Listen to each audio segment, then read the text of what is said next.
यादव आखिर किसके निशाने पर हैं फ्लाइट्स? यह सवाल सोशल मीडिया से लेकर हर आम शख्स के मन में है। पिछले 11 दिनों में 250 से ज्यादा फ्लाइट्स को बम उड़ाने की धमकी दी गई। बिलासपुर कोलकाता फ्लाइट में बम की सूचना अफवाह निकली। ज्यादातर धमकियां सोशल मीडिया प्लेटफॉर्म के जरिए दी गई हैं, लिहाजा सुरक्षा एजेंसी को जांच के लिए भी परेशानी हो रही है। धमकी के बाद अंतरराष्ट्रीय उड़ानों का रास्ता भी बदलना पड़ा, जिसकी वजह से करोड़ों के नुकसान की आशंका भी है। ये रिपोर्ट देखिए।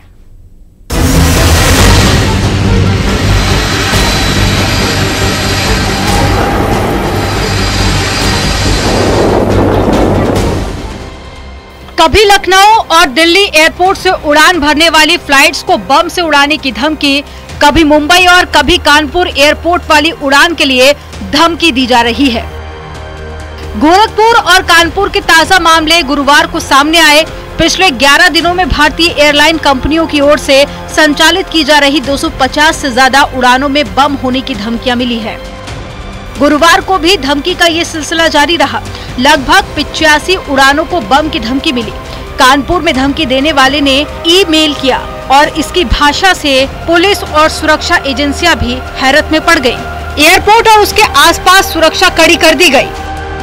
कानपुर के एयरपोर्ट को बम से उड़ाने का मेल मिलने के बाद से सीआईएसएफ के अधिकारी जहां एक और जांच में जुटे हैं, तो वहीं इसकी सूचना चकेरी पुलिस को दी गई और उसके बाद पुलिस के अधिकारियों ने इसका संज्ञान लिया। जहां एक और मुकदमा दर्ज कर लिया गया, तो वहीं उसके बाद से police, LIO, crime branch, cyber cell, cyber crime सारी टीमें एक साथ काम करने में लगी हुई हैं और ये पता लगाने का प्रयास कर रही है जिस जगह से ईमेल आया उस ऐप्स का भी पता लगाने में लगी। और ऐसे में 5 से ज्यादा टीम्स युद्ध स्तर पर जुटी हैं। अब जब जांच समाप्त होगी तब जाके पता चलेगा कि वास्तविकता थी क्या और मेल भेजने वाला कौन था, ये षड्यंत्र था या शरारत। जानकारी के मुताबिक कानपुर में सीआईएसएफ के सहायक कमांडेंट के पास में ईमेल आया। एटीएस समेत 70 लोगों को मेल भेजा गया। मामले में चकेरी थाने में तहरीर दी गई और पुलिस ने एफआईआर दर्ज कर ली, लेकिन धमकी वाले ईमेल की भाषा से हैरान रह गई।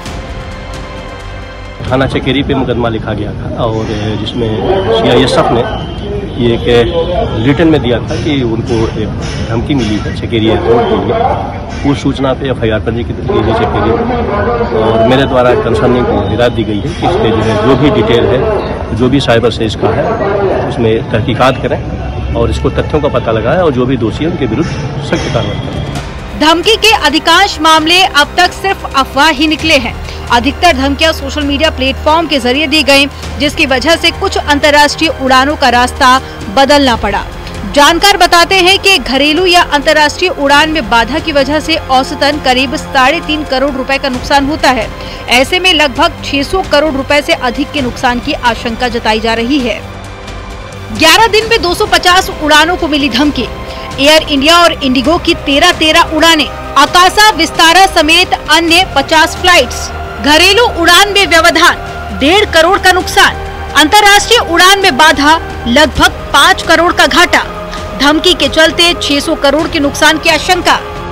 धमकी और उड़ानों पर पड़ने वाले असर को लेकर एक्सपर्ट अपने तरीके से बयां कर रहे हैं। नागर विमानन मंत्रालय इन सिलसिलेवार धमकियों के बाद जानकारी जुटा रहा है। सोशल मीडिया के जरिए मिलने वाली धमकियों पर उन कंपनियों से भी जानकारी साझा करने को कहा गया है। झूठी धमकियों के मामले में कड़े नियम कायदे भी लागू किए गए हैं। मसलन किसी ने झूठी धमकी दी तो उसे नो फ्लाई लिस्ट में डाल दिया जा सकता है। साथ ही सुरक्षा के लिए प्रोटोकॉल में बदलाव भी किया जा सकता है। बहरहाल सवाल ये है कि धमकी का ये सिलसिला टेक ऑफ तो हो चुका है, लेकिन लैंडिंग का इंतजार हर किसी को है। विमान की जांच पड़ताल करना, चाहे विमान के अंदर की बात करें, विमान की बाहर की बात करें, एयरपोर्ट के अंदर बाहर, जो उस वक्त में जो जांच पड़ताल की जो प्रक्रिया होती है, इस वजह से कई विमान जो हैं वो विलंब से उनका जो शेड्यूल जो है वो खराब हो रहा है। तो एक तरह से कह सकते हैं कि जिस तरह से अब केंद्र सरकार और उड्डयन मंत्रालय इस मामले को लेकर जिस तरह से कमेटी का गठन किया है, तो कहा जा सकता है कि इन तमाम मामलों पर विस्तार से पड़ताल की जा रही है और कहा जा सकता है कि आने वाले कुछ दिनों के दौरान में इस मामले पर कुछ बड़े एक्शन लिए जा सकते हैं। शंकर आनंद, न्यूज़ 18। छत्तीसगढ़ के बलरामपुर शहर में बवाल मच गया। आक्रोश की आग इतनी कि कोतवाली थाने पर लोगों ने हमला कर दिया। पथराव किए लोग को तितर बितर करने के लिए पुलिस को आंसू गैस की गोली छोड़नी पड़ी। क्यों हुआ बवाल, क्यों भड़का लोगों का गुस्सा, ये रिपोर्ट देखिए।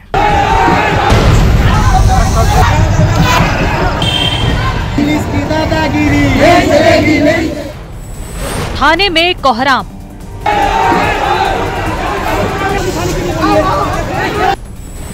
प्रदर्शन के बाद पथराव। बलरामपुर में बवाल, थाने में बवाल मचा है। लोगों का गुस्सा इतना कि पत्थरबाजी कर रही है। आक्रोशित लोगों के पथराव की वजह से पुलिस की गाड़ियों को नुकसान पहुंचा है।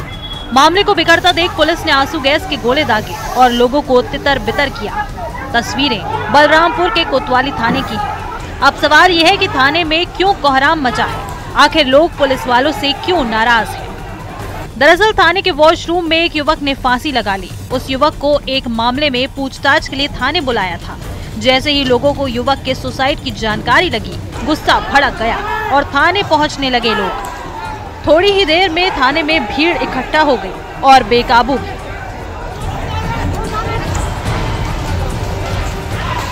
जानकारी के मुताबिक थाने में फांसी लगाने वाला युवक NRHM में चपरासी के पद पर पदस्थ था। मृतक का नाम गुरुचरण मंडल था। वो संतोषी नगर गांव का रहने वाला था। उधर गुरुचरण मंडल के पिता ने पुलिस पर बर्बरता करने के आरोप लगाए और अपनी चोट भी दिखाई। आज 3 रोज हम लोग का बंद करके रखे हैं। कौन मारे हैं? अरे PI साहब और SP साहब ज्यादा हम मारे हैं। PI साहब और SP साहब मारे हैं ज्यादा करके। तुम बोलो। और है फसीम, आपको क्यों ले आए थे? भाई लोग भी हैं। शांतिराम मंडल का आरोप था कि 3 दिन से पुलिस थाने बुलाकर मारपीट कर रही थी। उधर मामले पर पुलिस बैकफुट पर दिख रही है।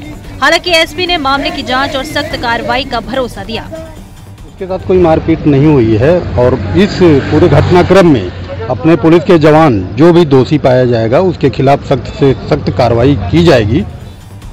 दरअसल गुरुचरण मंडल की पत्नी लापता थी। इसे लेकर पत्नी के परिजनों ने पुलिस को शिकायत की। लिहाजा पुलिस गुरुचरण और उसके पिता को थाने बुलाकर पूछताछ कर रही थी। एक महिला थी जो गुम हो गई थी, जिसकी पुलिस थाने में जांच हो रही थी गुम इंसान के रूप में, और वो महिला मिल नहीं रही थी। उसी के संदर्भ में उसका पति आया हुआ था, उसका ससुर भी था, बाकी एक आध लोग और थे। थाने में सुसाइड का मामला गंभीर है। वहीं पुलिस पर प्रताड़ना के आरोप भी हैं।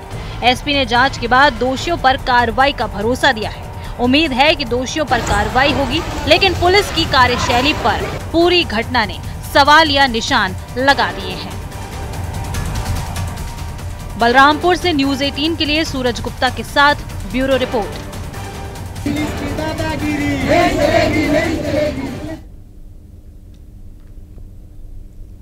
वो भंडारा में भोजन करने गया था, लेकिन किसी ने नहीं सोचा था कि गोली चलेगी और किसी की मौत हो जाएगी। भंडारा में कत्ल की कहानी तो सामने आ गई, लेकिन हत्यारा अभी भी पुलिस की गिरफ्त से दूर है। ये रिपोर्ट देखिए।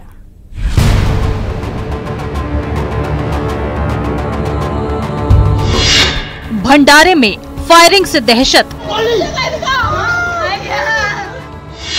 उत्सव में छाया मातम। पुरानी रंजिश का बदला।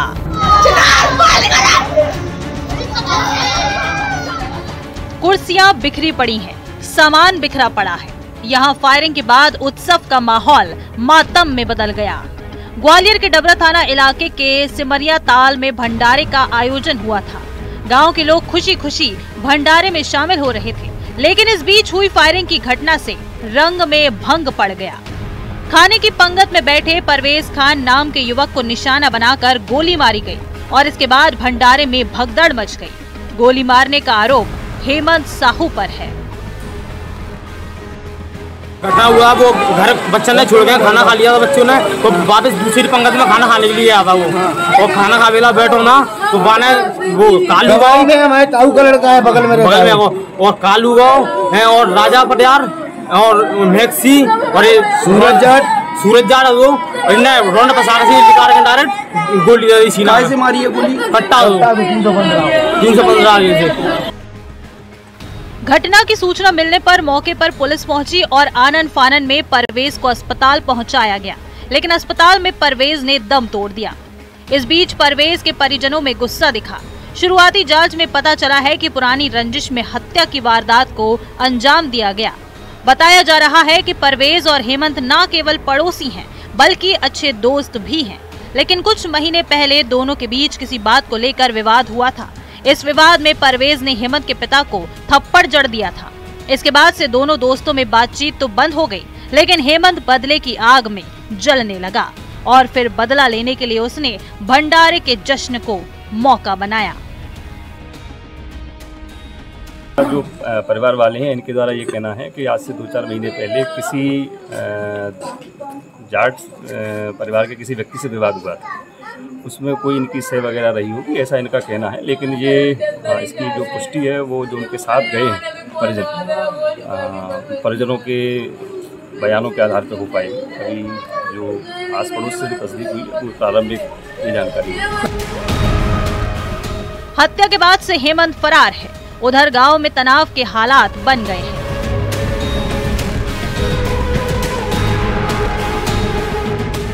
किसी भी गड़बड़ी से निपटने के लिए भारी संख्या में पुलिस बल को गांव में तैनात किया गया है। साथ ही आरोपी की गिरफ्तारी के लिए छापेमारी भी की जा रही है। पुलिस भरोसा दे रही है कि जल्द आरोपी को सलाखों के पीछे लाया जाएगा।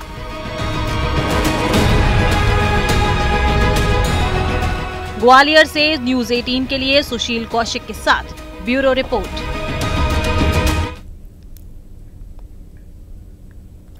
भोपाल में बीमा कंपनी की महिला अधिकारी का कमरे में शव मिला।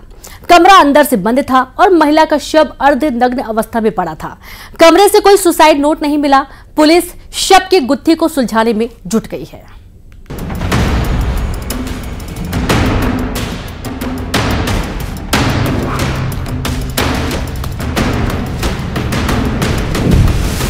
बंद कमरे में लाश, मुंह से निकला झाग। हत्या या आत्महत्या, कैसे सुलझेगी गुत्थी? किराए के कमरे में लाश की गुत्थी को सुलझाना पुलिस के लिए चुनौती बन गई है। भोपाल के अवधपुरी इलाके में बीमा कंपनी में काम करने वाली महिला का शव बंद कमरे में मिला। पुलिस जब मौका ए वारदात पर पहुंची तो मृतका के मुंह से झाग निकल रहा था और कमरे में वो अर्धनग्न हालत में उल्टी पड़ी हुई थी। हाँ, मृतका के मुंह से झाग निकल रहा था और उल्टी जैसी दिख रही थी और उल्टी सूखी लग रही थी कि सूखी है। मृतका ICIC लुम्बार्ड एक कंपनी है उसमें जॉब करती थी। मूलतः कहाँ की रहने वाली है? मूलतः राजगढ़ की रहने वाली हैं, लेकिन आधार कार्ड में इंदौर का इनका एड्रेस है। जांच की गई तो महिला का आधार कार्ड मिला और पता इंदौर का। मृतक नेहा विजयवर्गीय मूल रूप से राजगढ़ की रहने वाली थी। वो अवधपुरी के निर्मल पैलेस में दूसरी मंजिल पर किराए से रहती थी। नेहा परिजनों का फोन रिसीव नहीं कर रही थी। इसके बाद मां ने उसके मकान मालिक को फोन किया। शाम को मकान मालिक कमरे पर पहुंचे तो दरवाजा अंदर से बंद मिला। काफी कोशिश के बाद भी जब दरवाजा नहीं खुला तो इसकी सूचना पुलिस को दी गई। पुलिस टीम ने बांस डालकर दरवाजे की कुंडी खोली तो अंदर बेड के पास फर्श पर नेहा का शव पड़ा हुआ था। तो उसमें से हमने पुलिस भेजी थी, मैं भी मौके पे पहुंचा था और देहाती नालची पर से हमने उसमें मर्ग कायम कर लिया है। मृतका का रूम अंदर से बंद था तो बांस का डंडा करीब 12-14 फीट का मंगा करके उसको पीछे से खोल करके उसके रूम में अंदर प्रवेश हुआ। पुलिस ने जब कमरे की जांच की तो ना तो कोई सुसाइड नोट मिला और ना ही कोई जहरीला पदार्थ। उधर सूचना मिलने के बाद जब घटना स्थल पर परिजन पहुंचे तो उन्होंने भी अनहोनी की आशंका जताई है। ऐसे में पुलिस के लिए शव की गुत्थी को सुलझाना चुनौती बन गया है। परिजनों ने ऐसी कोई आशंका नहीं जताई है। मृतका को PM के लिए भेज दिया था और उनका पीएम हो गया है। मृतका की बॉडी परिजनों को सुपुर्द कर दी है और वो लेकर के दाह संस्कार के लिए चले गए। पुलिस हर एंगल से इस मामले की जांच कर रही है। उम्मीद है कि पोस्टमार्टम रिपोर्ट और जांच से मामले का जो भी सच है वो सामने आ जाएगा। Bureau report, news 18।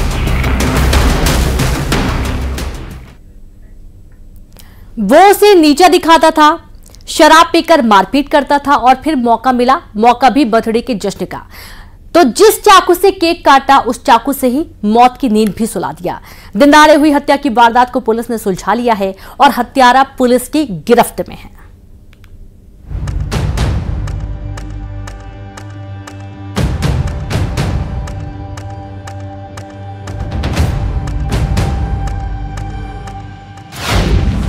जन्मदिन की पार्टी का जश्न, फिर हुआ कत्ल, चाकू से काटा केक, फिर किया काम तमाम।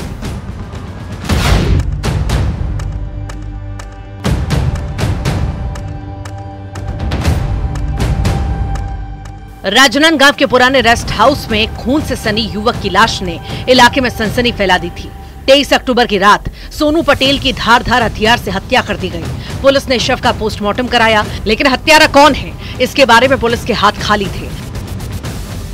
पुलिस ने हत्या की गुत्थी को सुलझाने के लिए टीम का गठन किया और पुलिस की जांच का केंद्र बना पुराना रेस्ट हाउस। रेस्ट हाउस की जब जांच की गई तो पुलिस को अहम सुराग हाथ लगे। ये सुराग क्या था ये बताएंगे आपको, लेकिन पुलिस अब हत्यारे की तलाश सरगर्मी से कर रही थी और मोबाइल लोकेशन के आधार पर पुलिस ने मनीष वर्मा को खैरागढ़ से गिरफ्तार कर लिया। कल दोपहर 3 बजे कोतवाली थाना क्षेत्र में महारानी स्कूल के पास सोनू पटेल नामक युवक की हत्या हो गई थी।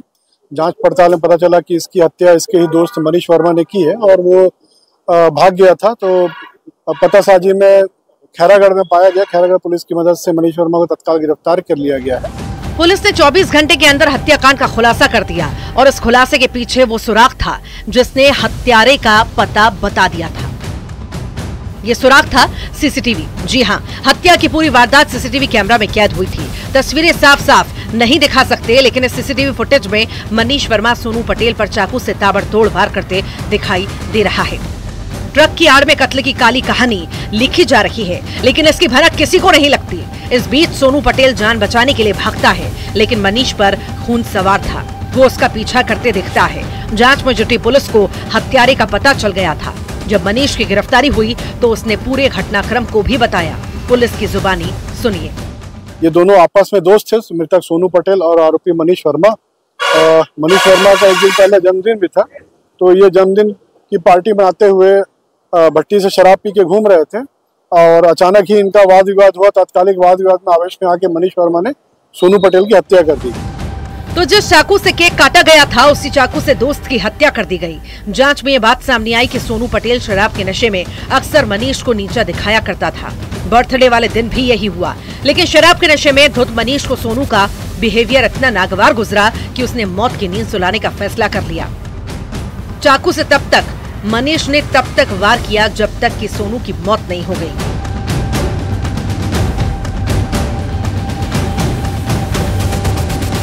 पुलिस ने हत्या की गुत्थी को सुलझा लिया है और हत्यारे को सलाखों के पीछे भेज दिया है। राकेश यादव, न्यूज़ 18, राजनांदगांव। ग्रेटर नोएडा में दोस्ती को जिंदा जलाने के मामले में एक बड़ा खुलासा हुआ, जिसमें हत्याकांड का ये कनेक्शन सामने आया है। आरोपियों ने पूरी प्लानिंग के साथ वारदात को अंजाम दिया। हत्यारे दोस्तों ने कुत्ते की बेल्ट से गला घोंटकर दोस्त को मौत के घाट उतार दिया। रिपोर्ट देखिए।